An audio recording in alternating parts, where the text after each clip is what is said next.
আজ আমরা এমন একটা খবর নিয়ে কথা বলবো যেটা সবাই শুনে ভাবছে, এটা কি সত্যিই যুদ্ধ?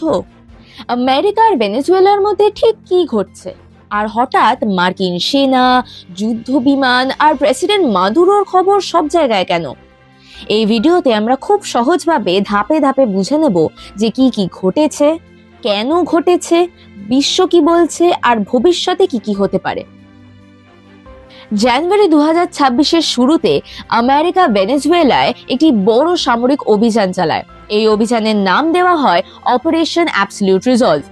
এই অভিযানের সময় যুদ্ধ বিমান ওড়ে, হেলিকপ্টার নামানো হয় এবং বহু এলাকায় বিদ্যুৎ বন্ধ হয়ে যায়।